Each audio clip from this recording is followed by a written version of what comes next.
100 number आपके subject में है? हाँ जी सर। जी, काफ़ी अच्छा पढ़ाया आपने।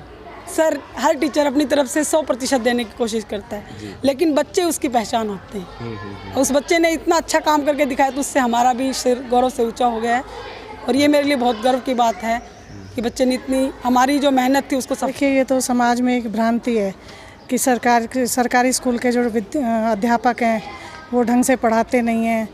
मैं ये कहती हूँ कि उनके जितना well qualified, well experienced teacher private स्कूलों में अवेलेबल नहीं होते। और हम कोशिश करते हैं कि हमारे पास अब बच्चे आए। जी। जून में, मई में, अप्रैल में कितनी गर्मी होती है, फिर भी हम गांव घर जाते हैं। चलिए, बहुत अच्छा। मतलब हमेशा यूँ नहीं कि भाई मैं आराम से बैठ जाऊँ, कभी भी कोई काम दे दिया उसको पूरा करके ही छोड़ती थी कि भाई मैंने आगे कुछ करना है, आगे बढ़ना है, कुछ बनना है। तो मैंने कहा बेटा गीता, बोले मैडम गीता तो मैं डेली पढ़ के आती हूँ। मतलब उसके अंदर एक पढ़ाई के साथ साथ भक्ति की भावना भी है। हेलो फ्रेंड्स, कैसे हैं आप सभी? मैं Shamsher Kaushik, India news point पर आपके समक्ष एक बार फिर से उपस्थित हूँ। आज हम उपस्थित हैं राजकीय वरिष्ठ माध्यमिक विद्यालय नांगल सिरोही के अंदर। ये आप पीछे जो है ना बोर्ड देख रहे होंगे, खास तौर पर ये बोर्ड मैं अगर कहूँ तो ये हमारे अपने स्कूल का बोर्ड है, क्योंकि मैं स्वयं इस स्कूल से पास आउट हूँ। बाकी विशेष बात यहाँ पर यह है कि मैं यहाँ पर पहुँचा हूँ एक सकारात्मक खबर दिखाने के लिए आपको। जैसा कि आप जानते हैं कि हाल फिलहाल 10वीं 12वीं के रिज़ल्ट्स आए, और 10वीं 12वीं के रिज़ल्ट्स आते ही हमारे जो बच्चे हैं जिन्होंने काफ़ी मेहनत करी थी, उन्होंने अच्छी जो है ना परसेंटेज के साथ परिणाम दिया है अपने क्षेत्र के अंदर। बहुत सारे आपने इंटरव्यूज़ हमारे चैनल के ऊपर देखे होंगे, चाहे वो अमित खुडाना से हो, या फिर प्रियंका मांडोला से हो, या फिर चिंडालिया, और फिर उसके बाद डिस्ट्रिक्ट टॉपर जो है मोरुंड गाँव से रोहन गुप्ता है, उनका इंटरव्यू देखा होगा आपने कल ही। तो विशेष तौर पर यह है कि आज हम पहुँचे हैं इस स्कूल के अंदर। ये एक सरकारी स्कूल, अमूमन सरकारी स्कूल के अंदर अच्छे परिणाम आज की डेट में उम्मीद करना थोड़ा सा मतलब संशय भरा रहता है, लेकिन यहाँ पर नांगल सिरोही की जो ये टीम आपको दिखाई पड़ रही है, इस टीम ने इतनी अच्छी मेहनत करी है कि एक बच्चे के यहाँ पर 500 में से 478 मार्क्स आए हैं। तो चंचल वो गुड़िया हैं, नांगल सिरोही गाँव से है, उनके घर पर जाकर उनकी कवरेज करेंगे। लेकिन यहाँ पर उनके जो टीचर्स हैं जिनकी मेहनत इस तरफ से थी, इनसे करेंगे बातचीत। आप बने रहिए हमारे साथ इंडिया न्यूज़ पॉइंट पर। नमस्कार जी मैम। नमस्कार सर। स्वागत आपका इंडिया न्यूज़ पॉइंट पर। Thank you sir. जी बताएं मैम, ये चंचल जो गुड़िया है जिसने नाम रोशन किया, इसके बारे में। चंचल हमारे स्कूल की बहुत प्रतिभाशाली छात्रा है, और उसने 10वीं बोर्ड की परीक्षा में 96% मार्क्स हासिल किए हैं। और इसके साथ ही मैं ये विशेष रूप से बताना चाहूँगी कि उसने मैथ्स में 100 में से 100 मार्क्स लिए हैं, और सभी विषय में भी उसके जो मार्क्स हैं वो अबव 90 हैं। और हम छात्रा के उज्जवल भविष्य की कामना करते हैं, और यही उसको आशीर्वाद देते हैं सब हम स्टाफ सदस्य, कि वो जो है आगे भी इसी तरीके से असीम ऊंचाइयों को छुए। जी मैम, पुनः मैं आपके पास एक बार आऊँगा, लेकिन यहाँ पर दूसरे टीचर्स, इनसे एक बार बात कर लेते हैं। आप कौन सा सब्जेक्ट लिखते थे मैम? सर नमस्कार, मैं सपना कुमारी हूँ। मैं अच्छा, मैथ्स पढ़ाते हैं? हाँ जी सर। अच्छा, 100 नंबर आपके सब्जेक्ट में है? हाँ जी सर। जी, काफ़ी अच्छा पढ़ाया आपने। सर हर टीचर अपनी तरफ से 100% देने की कोशिश करता है, लेकिन बच्चे उसकी पहचान होते हैं। उस बच्चे ने इतना अच्छा काम करके दिखाया तो उससे हमारा भी सिर गौरव से ऊंचा हो गया है, और ये मेरे लिए बहुत गर्व की बात है कि बच्चे ने इतनी हमारी जो मेहनत थी उसको सफल बनाया। आपको पता चला होगा रिजल्ट के बारे में कि हाँ एक तो अच्छा रिजल्ट आया, ये 478 मार्क्स, लेकिन 100 में से 100। सर मुझे बहुत खुशी हुई। बहुत खुशी। हाँ जी सर। चलिए, बहुत अच्छी बात होना भी चाहिए। जी मैम, कौन सा सब्जेक्ट देखते हैं? मैं सर सरला देवी पीजीटी पोल साइंस। सर मैं उस बच्ची को एक्चुअली वैसे तो इतना नहीं पढ़ा रही थी, लेकिन दूसरे टीचर एसएस पढ़ा रहे हैं, लेकिन बीच बीच में वो लड़की जब भी ज़रूरत पड़ती थी चंचल को, तो वो मेरे से समझने आती थी। तो बच्ची की जिज्ञासा देखकर यूँ लगता था बच्ची कुछ ज़्यादा ही गहनता से पढ़ना चाहती है। तो वो कई बार कई क्वेश्चंस में डाउट होता था, उनको क्लियर करने के लिए आती थी। मैंने उसको काफ़ी सपोर्ट किया, और बच्ची में वो गुण था कि वो एक अच्छा मुकाम हासिल करेगी, और उसने करके दिखाया। और आगे भी वो, मुझे लगता है कि भविष्य में भी वो कुछ ना कुछ ऐसा करेगी जिससे देश का, परिवार का और गांव का भी नाम रोशन होगा, और हम गुरुजनों का भी। जी अच्छा, विशेष एक बात है, यहाँ पर एक जो टीम आपको दिखाई पड़ रही है खास तौर पर, ये सभी लेडीज़ हैं, और चंचल जो है वो भी फीमेल है। विशेष बात यहाँ पर ये है कि बेटी बचाओ बेटी पढ़ाओ का जो नारा है वो यहाँ पर सक्सेस होता नज़र आ रहा है। सरकार की तरफ से जो मुहिम चलाई जा रही है, इसमें पढ़ाने वाले जो शिक्षक हैं वो भी सारे के सारे यहाँ पर जिन्होंने सब्जेक्टिव जो सारे लेडीज़ हैं। अच्छा मैम, आप कौन सा सब्जेक्ट पढ़ाते हैं? मैं एसएस पढ़ाती, एसएस मेरा नाम राजवाला है जी। देखो बच्चा इतना मतलब मेहनती था कि जो एक बार बताने के बावजूद उसी काम में लग रहता था। मतलब हमेशा यूँ नहीं कि भाई मैं आराम से बैठ जाऊँ, कभी भी कोई काम दे दिया उसको पूरा करके ही छोड़ती थी कि भाई मैंने आगे कुछ करना है, आगे बढ़ना है, कुछ बनना है मुझे। इसलिए वो हमेशा अपने काम के प्रति सचेत रहती थी हमेशा। बहुत एक्टिव थी मतलब कुल मिला के ना।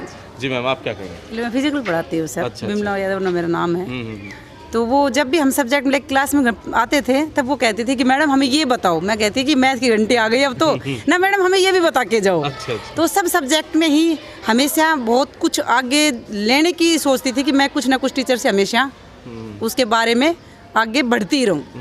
मतलब क्यूरियस थी, जानने की इच्छुक रहती थी। सर मैं इंग्लिश पढ़ाती हूँ और इंग्लिश में लड़की का विशेष इंटरेस्ट होता था। वो हमेशा बच्चों से अलग बैठ करके पूछती थी। स्पेशल बड़े क्वेश्चंस होते थे उनको छोटा करने के लिए आती थी कि मैडम थोड़ा सा छोटा करो, इजी लैंग्वेज में करो। वो स्पेशल पूछती। छुट्टी हो जाती थी, जिस दिन उसकी छुट्टी होती थी वो दूसरे दिन उसी टॉपिक को हमें मजबूर करती थी कि क्लास में हमें वो पढ़ाया जाए।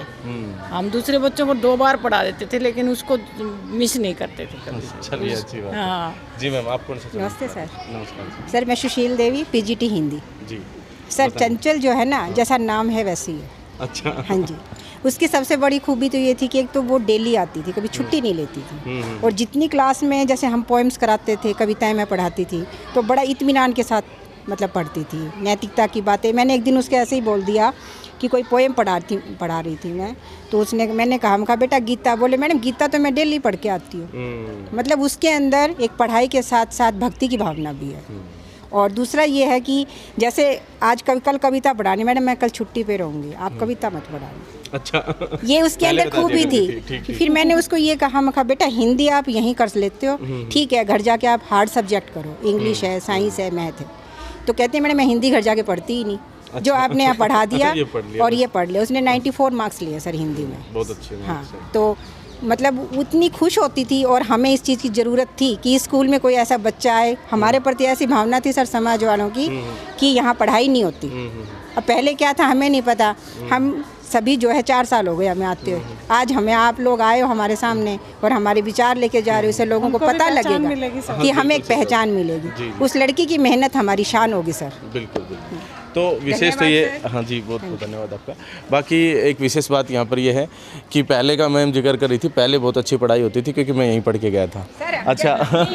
बीच में छवि ने हम लोगों को डाउन किया। चलो कोई बात नहीं। इतनी मेहनत की है कि हम शुरू से जब से आए हैं इत्मीनान से बहुत अच्छे ढंग से हम पढ़ाते हैं। कोशिश ये होती है हम 100 का 100 दे, बच्चा 101 लेके आए। बहुत अच्छी बात। लेकिन तो बीच में कुछ गड़बड़ हो गई। बीच में गड़बड़ हुई, उस गड़बड़ का हमें खामियाजा लेना पड़ा। होता है। कई बार हम पर भी सवाल उठ जाते हैं क्योंकि सारी मीडिया को एक साथ काउंट कर दिया जाता है, तो सभी एक जैसे नहीं होते।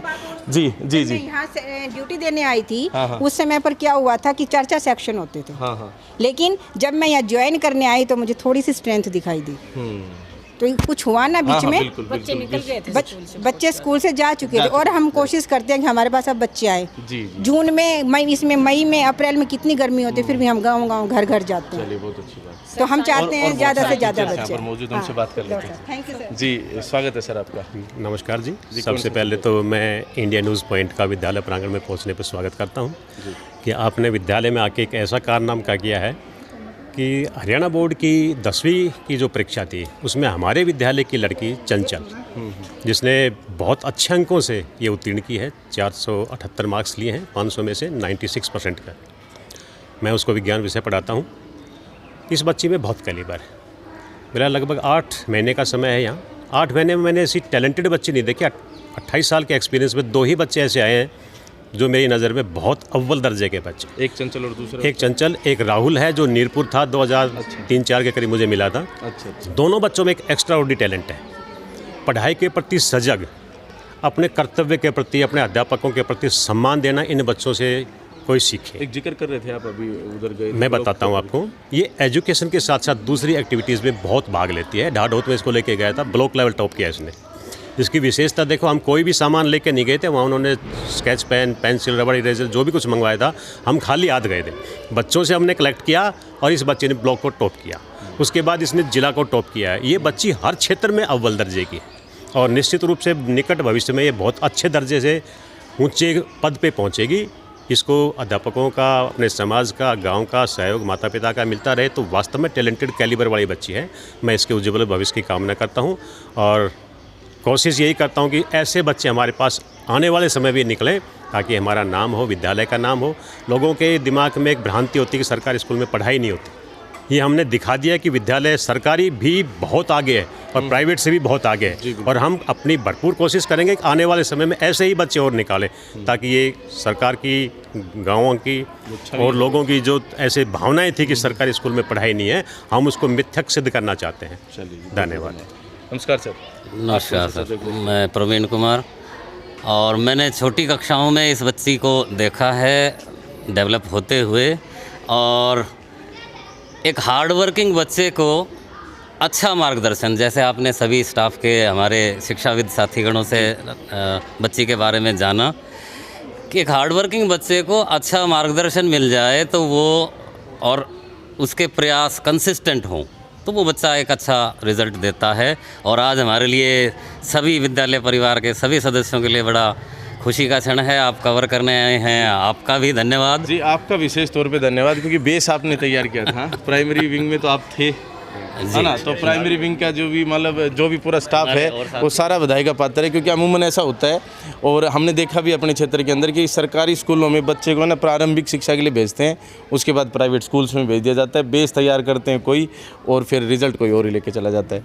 चलिए जी सर, स्वागत है। मैं प्राइमरी टीचर हूँ जी। तो क्या कहेंगे? बच्ची बहुत ही मेहनती थी शुरू से ही। प्राइमरी जब बेसिक इसका मजबूत हो गया तो आगे चल के हमें भी एहसास हो रहा था भाई बेटी कुछ करके दिखाएगी और किया भी।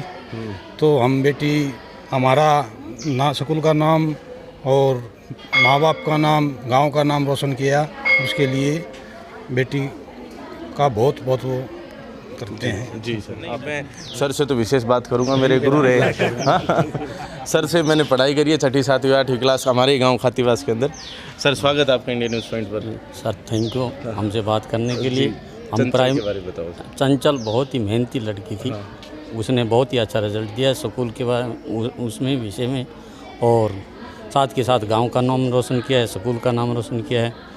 हम भगवान से ये कामना करते हैं कि बच्ची आगे जा करके अच्छी पोस्ट पर कामयाब। चलिए, बहुत बहुत धन्यवाद सर। ठीक है सर। तो यहाँ पर प्रिंसिपल मैम से मैं कह के गया था कि एक बार पुनः आपके पास आऊँगा क्योंकि कुछ जो बड़े लेवल के सवाल है वो आपसे साझा कर डिस्कस करने। मैम, एक जैसा कि अभी डिस्कशन में भी आया, अमूमन ऐसा देखा जाता है कि सरकारी स्कूल के शिक्षकों के ऊपर सवाल उठते रहते कि काम नहीं करते, पढ़ाई नहीं करवाते, इसीलिए मतलब सरकारी शिक्षा का ढांचा बैठता जा रहा है। तो आज तो परिणाम हालांकि आपने सिद्ध कर दिया है कि हाँ, ये यहाँ पर सब सही है, लेकिन बहुत सारे ऐसे दूसरे स्कूल से दूसरे शिक्षक भी होंगे जो शायद कहीं ना कहीं थोड़ी बहुत लापरवाही बरतते थे, तभी ये हालात है। तो क्या कहेंगे इस विषय पर, जो दूसरे शिक्षक हैं वो सब क्या करें और सरकार क्या कदम उठा सकती है ताकि जो है ना शिक्षा आगे आए बढ़िया और रिजल्ट अच्छे हैं? देखिए, ये तो समाज में एक भ्रांति है कि सरकारी स्कूल के जो अध्यापक हैं वो ढंग से पढ़ाते नहीं हैं। मैं ये कहती हूँ कि उनके जितना well qualified, well experienced teacher private स्कूलों में अवेलेबल नहीं होते। और कोई भी ऐसा टीचर जो है नहीं सोचता कि भाई मेरा विद्यार्थी आगे ना बढ़े। माता पिता के बाद सबसे जो बच्चे का हित सोचने वाला होता है वो अध्यापक ही होता है और वही उसको आगे की सीढ़ियों पर चढ़ने के लिए तैयार करता है। तो मैं तो यही कहना चाहूँगी कि सरकार जो है सरकारी स्कूलों के उत्थान के लिए और कोई नई प्लानिंग करें, अच्छी योजनाएं बनाएं और हम तो अपना कार्य जो है इसी तरीके से करते रहेंगे। और भविष्य में हम ये सोचते हैं कि अगले साल आप कवरेज करने आएंगे जी, तो यहाँ पर और भी अच्छा परिणाम हम दे के दिखाएंगे आपको। बहुत अच्छी बात। हाँ जी, थैंक यू सर। धन्यवाद आप सभी का, बहुत बहुत धन्यवाद। बाकी अगर हम बात करें सड़क और शिक्षक की, तो सड़क और शिक्षक जो है ना, सड़क तो यात्रियों को और शिक्षक विद्यार्थियों को अपनी मंजिल तक पहुंचा देते हैं, लेकिन स्वयं वहीं खड़े रहते हैं। एक बहुत बड़ा ओहदा है ये, क्योंकि डीसी भी जब बच्चा बन जाता है तो सलाम करता है शिक्षकों को। तो बड़ा ही सम्मान का ये मतलब हमारा ये प्रयास था कि हम जो शिक्षक जिन्होंने चंचल को पढ़ाया और इस तरह के परिणाम दिए, उनको सम्मान देते हुए ये कवरेज करें। आपको कैसी लगी ये कवरेज, कमेंट बॉक्स में कमेंट करके अवश्य बताएं। वीडियो को ज़्यादा से ज़्यादा शेयर अवश्य करें ताकि ज़्यादा से ज़्यादा लोगों तक पहुँच सके। बाकी चंचल और चंचल के परिवार से बातचीत करेंगे उनके घर पर जाकर। आप बने रहिए हमारे साथ इंडिया न्यूज़ पॉइंट पर। बहुत बहुत धन्यवाद। जय हिंद, जय भारत।